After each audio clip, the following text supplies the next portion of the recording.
ആത്മഹത്യക്കുറിപ്പിൽ നീ എന്റെ പേര് എഴുതി കേട്ടല്ലോ. തെണ്ടി, ഇതും കഴിഞ്ഞ് നീ ഒന്ന് പോയാൽ എന്റെ അവസ്ഥ എന്താകുമെന്ന് അറിയാവോ? ഞാൻ നിന്നെ എപ്പോഴെങ്കിലും തല്ലിട്ടുണ്ടോടാ? സോറി, എന്നോട് ക്ഷമിക്കണം. ഇനി നിന്റെ ഒഴിവാ. ഈ വെള്ള കോട്ടിട്ടവന്റെ പേരാണ് ഗിന്ന. അവൻ വന്ന് ജിൻസുവിനെ എടുത്തിട്ട് അടിക്കാൻ തുടങ്ങി. എടാ പോരട്ടെ, നേരെ നോക്കടാ.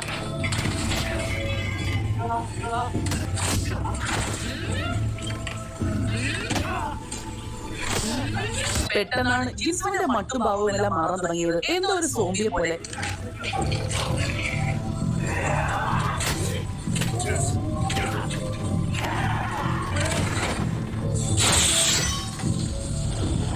ഗിന്നാം ശരിക്കും അത് കണ്ട് പേടിച്ചു പോകുന്നു. എന്താടാ, പേടിച്ചു പോയോ? ഇല്ല, എനിക്ക് പേടിയില്ല. അടുത്ത ഷോട്ടിൽ ഹോസ്പിറ്റലിൽ കിടക്കുന്ന ജിൻസുവിനെ കാണാനായിട്ട് അവന്റെ അച്ഛൻ വരുന്നതാണ് കാണിക്കുന്നത്. ഇയാളുടെ പേര് ലീ എന്നാണ്. ആളൊരു സയൻസ് പ്രൊഫസർ കൂടിയാണ്. ഹോസ്പിറ്റലിൽ കിടക്കുന്ന ജിൻസുവിനെ കാണാനായിട്ട് അവന്റെ അച്ഛൻ വരുന്നതാണ് കാണിക്കുന്നത്. ഇയാളുടെ പേര് ലീ എന്നാണ്. ആളൊരു സയൻസ് പ്രൊഫസർ കൂടിയാണ്. ഹോസ്പിറ്റലിലേക്ക് വന്ന അയാൾ ആരും കാണാതെ തന്റെ മകൻ കിടക്കുന്ന റൂമിലേക്ക് കയറുന്നു. അച്ഛ, അവർക്കൊന്നും പറ്റിയില്ലല്ലോ. എന്താ? സോറി അച്ഛ, ഞാനത് ചെയ്യാൻ പാടില്ലായിരുന്നു. പക്ഷെ എനിക്കവരെ കൊല്ലണമെന്നായിരുന്നു. സാരമില്ല, എല്ലാം ശരിയാകും. എന്ത് ശരിയാകുമെന്ന്? എല്ലാം. എന്നിട്ട് എന്തെങ്കിലും ശരിയായോ? ഒന്നെങ്കിൽ ഞാൻ മരിക്കണം, അല്ലെങ്കിൽ അവർ മരിക്കണം. ആരെങ്കിലും മരിക്കാതെ ഒന്നും ശരിയാവില്ല. അത് പറയാൻ മനസ്സിൽ. ഒന്ന് നിർത്ത് ജിൻസു, അച്ഛനും മരിക്കണോ? ഞാൻ കൊല്ലണോ? ഒന്ന് നിർത്താൻ. പക്ഷെ അപ്പോഴേക്കും എല്ലാം കൈവിട്ട് പോയിരുന്നു. മകന്റെ ഈ അവസ്ഥ കണ്ട് അയാൾ പെട്ടെന്ന് പോക്കറ്റിൽ നിന്നും എന്തോ എടുക്കാൻ നോക്കുന്നുണ്ട്. പക്ഷെ അത് പോക്കറ്റിലില്ലായിരുന്നു. അന്നേരമാണ് അയാൾക്ക് അവിടെ നിന്ന് ഒരു ബുക്ക് കിട്ടുന്നത്. കാര്യങ്ങളെല്ലാം കൈവിട്ട് പോയതുകൊണ്ട് തന്നെ വേറെ വഴിയില്ലാതെ ആ ബുക്ക് വെച്ച് അവൻ അയാൾക്ക് തലക്കടിച്ചു കൊല്ലുന്നു. ശേഷം മകന്റെ പൊടി ഒരു ബാഗിലാക്കി ആരും കാണാതെ വലിച്ചുകൊണ്ട് പോവുകയാണ്.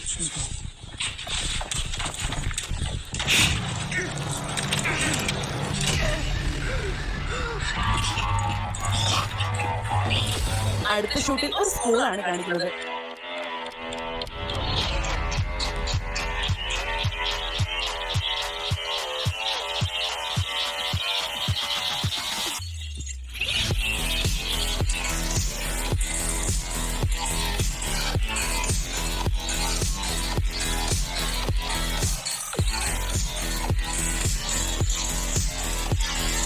അതേസമയം സയൻസ് ലാബ് വൃത്തിയാക്കിയ ശേഷം ഒരു പെൺകുട്ടി അവിടെ കിടന്ന് അറിയാതെ ഉറങ്ങിപ്പോയിരുന്നു. എന്നെ വിളിക്കണേന്ന് ഞാൻ ആ കഴുതകളോട് പറഞ്ഞതാണ്. അന്നേരമാണ് അകത്തുള്ള മുറിയിൽ നിന്നും ഇതൊരു ശബ്ദം അവൾ കേൾക്കുന്നത്.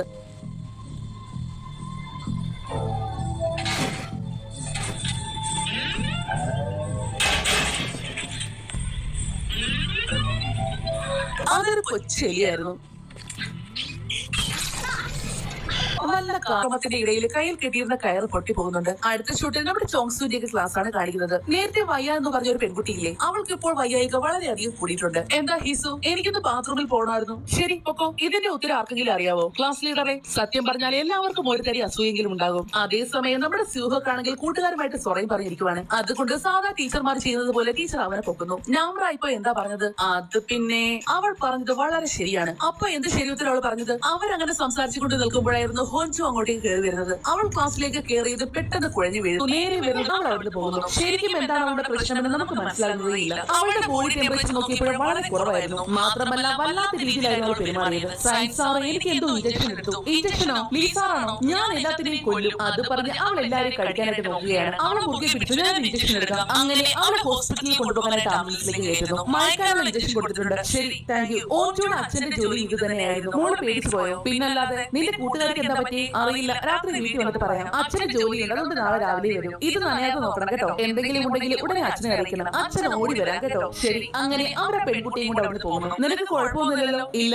റൂഫ് ടോപ്പിൽ വെച്ച് കാണാൻ എന്തിനാ പറഞ്ഞേ? അത് കേട്ട് അവൾ അവളുടെ തന്നെ ഒരു നീറ്റാം. പക്ഷെ നീ ചോങ്സോന്റെ കൂടെ പോകുന്നുണ്ടല്ലോ? അങ്ങനൊന്നുമില്ല, ഞങ്ങൾ കുട്ടിക്കാലം മുതലേ കൂട്ടുകാർ, അത്രേ ഉള്ളൂ. അല്ലാണ്ട് അവിടെ എനിക്കൊന്നുമില്ല. അന്നേരമാണ് ചോങ്സോ അങ്ങോട്ട് വരുന്നത്. നിനക്കെന്താ പറ്റിയത് കേട്ടല്ലോ? നല്ലോണം കുറഞ്ഞോ? എനിക്കൊന്നുമില്ല. അത് പറഞ്ഞ് അവളോട് കയറി പോകുന്നു. വലിയ കുറവാണോ? അതല്ലടാ, അത് ഹോൻചുയുടെ കളിയേൽക്കാതിരിക്കാൻ കൈ വെച്ചിച്ച് മാറ്റിയപ്പോ പറ്റിയതാ. പിന്നെ നീ അവളുമായിട്ട് പ്രേമത്തിലല്ലേ? ആ ശരിയാ, അങ്ങനെ ഞാൻ പറയുന്നത് കരുതിയോടാ. ലോകം മുഴുവൻ അവസാനിച്ചിട്ട് അവസാനമായ ഒരു സോംബി മാത്രമേ ഉള്ളൂ എങ്കിൽ ഞാൻ ആ സോംബിയെ ഡേറ്റ് ചെയ്തോളൂ. ആണോ? വാ, നമുക്ക് ലൈറ്റ് അടിക്കാം. അങ്ങനെയൊക്കെ പറഞ്ഞെങ്കിലും ശരിക്കും ചോങ്സോന് അവളെ ഇഷ്ടമായിരുന്നു. അടുത്ത ഷോട്ടിൽ പ്രൊഫസർ ലേയാണ് കാണിക്കുന്നത്. അയാൾ ലാബിലേക്ക് വന്നപ്പോൾ ഹോൻചുവിനെ കാണാനില്ല. അപ്പോഴേക്കും ടീച്ചേഴ്സും അങ്ങോട്ടേക്ക് വരുന്നു. അവൾ ഹോസ്പിറ്റലിലേക്ക് കൊണ്ടുപോയി. അവൾ ഹോസ്പിറ്റലിലേക്ക് വിടരുത്. നിങ്ങൾ എന്തായി പറയുന്നത്? അവൾ ഹോസ്പിറ്റലിൽ കൊണ്ടുപോകരുത്. അവൾ ക്വാറന്റൈനിലാക്കണം. ഒന്നാമത്തെ മോന്റെ കാര്യവുമായി ബന്ധപ്പെട്ട് നിങ്ങൾ സ്കൂളിനെ ആകെ വെട്ടിലാക്കി. നിങ്ങൾ ആ സംഭവം കുഴിച്ചു പോവുകയാണ് ഉണ്ടായത്. തോന്നിവാസം പറയുന്നു. അപ്പോഴേക്കും അങ്ങോട്ടേക്ക് പോലീസുകാർ വരുന്നു. കുറെ നാളായല്ലോ കണ്ടിട്ട്. അതും പറഞ്ഞ് അയാൾ ലീയെ അറസ്റ്റ് ചെയ്യുന്നു. അടുത്ത ഷൂട്ടിൽ ആ നഴ്സിനെയാണ് കാണിക്കുന്നത്. നേരത്തെ ഇഞ്ചക്ഷൻ എടുക്കാൻ നേരം ഹോഞ്ചുവിന് അവരുടെ കയ്യിൽ കടിച്ചിരുന്നു. അതുകൊണ്ട് തന്നെ അവരുടെ അവസ്ഥ ആകെ ഇപ്പോൾ വഷളായിരിക്കുകയാണ്. അവർ പതിയെ ഹോഞ്ചുവിനെ പോലെ ഒരു സോംബിയായി മാറിക്കൊണ്ടിരിക്കുന്നു. അടുത്ത ഷൂട്ടിൽ സ്കൂളിലെ ക്യാൻറ്റീനാണ് കാണിക്കുന്നത്. കുട്ടികളെല്ലാം നെഞ്ചു കഴിക്കാനായിട്ട് അവിടെ വന്ന് നിരന്നിട്ടുണ്ട്. ഓഞ്ചോയുടെ നോട്ടം മുഴുവൻ സുഹൃത്തിയായിരുന്നു. ചോങ്സോ ഇങ്ങനെ നോക്കി ഗ്രഹിക്കല്ലേ, ഞാൻ അവനെയല്ല നോക്കുന്നത്. നിങ്ങൾ രണ്ടുപേരും ഡേറ്റിലാണെന്ന് ഈ സ്കൂളിലുള്ള എല്ലാവർക്കും അറിയാം. ഞങ്ങൾ ഡേറ്റിലൊന്നുമല്ല. സത്യത്തിൽ എനിക്ക് സുഹൃത്തിനെ ഇഷ്ടം.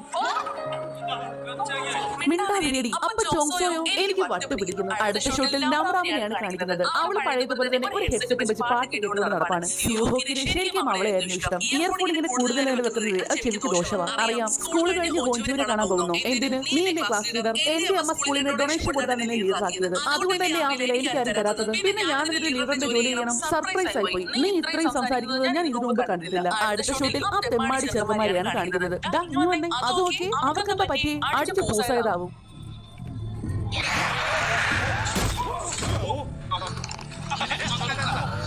അവരവരെ ബർഗർ പോലെ കഴിച്ചെടുക്കുന്നു. ഇവർക്കെന്താ വട്ടായോ?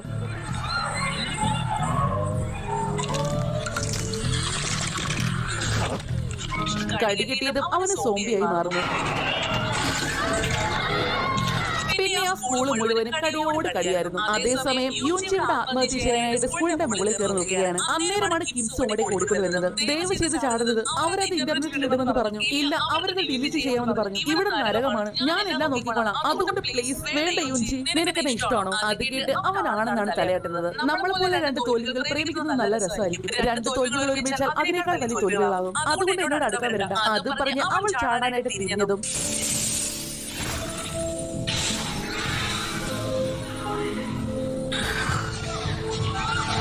ഹെഡ്സെറ്റ് വെച്ചിരിക്കുന്നത് കൊണ്ട് നമ്രാം ഇതൊന്നും അറിയുന്നില്ല. സ്യൂഹോക്ക് വന്നില്ലായിരുന്നെങ്കിൽ അവളുടെ കാര്യം ഇപ്പോൾ തീരുമാനമായേനെ. എനിക്കൊരു ഐഡിയ തോന്നുന്നു. നീ ചോങ്സോനോട് ചോദിക്കേ, അവർ രണ്ട് കട്ട ചങ്സ് അല്ലേ? അതൊന്നും ശരിയാവില്ല. ഇന്നാ തുറപ്പി എന്റെ കൂടി കളഞ്ഞേരെ. ഓഞ്ചോന് നിന്നോട് എന്തോ പറയാനുണ്ടെന്ന്. എന്ത് പറ്റി? സ്യൂഹോക്ക് എന്തേലും പറഞ്ഞോ? ഇല്ല. പിന്നെന്താ? അവന് നിന്നെ ഇഷ്ടമാണെന്ന് പറഞ്ഞോ? സ്യൂഹോക്ക് അങ്ങനെ പറഞ്ഞോ? അവനൊന്നും പറഞ്ഞില്ലേ? നീ എന്താ ഈ പറയുന്നേ? സത്യമായിട്ട് ആരോട് പറയില്ലേ? നീ കാര്യം പറ. എനിക്ക് അവനെ ഇഷ്ടമാണെന്ന് ഞാൻ പറഞ്ഞു. പക്ഷെ അവന്റെ കാര്യം എനിക്കറിയില്ല. അത് കേട്ടത് നമ്മുടെ ചോങ്സോ ഞെട്ടിപ്പോകുന്നു. കാരണം അവൻ അവളെ ഇഷ്ടമായിരുന്നു. നീ അവരോടൊന്ന് ചോദിക്കാമോ? ഞങ്ങൾ അത്ര കൂട്ടുകാരൊന്നുമല്ല. ഇത്തവണയെങ്കിലും നിനക്ക് എന്നെ സഹായിച്ചൂടെ? നീയാണ് ഒരു കൂട്ടുകാരൻ. അത് പറഞ്ഞ് അവൾ അവനോട് പിണങ്ങി പോകുന്നു. പാവം ചോങ്സോയ്ക്ക് അവൾ ഒരുപാട് ഇഷ്ടമായിരുന്നു.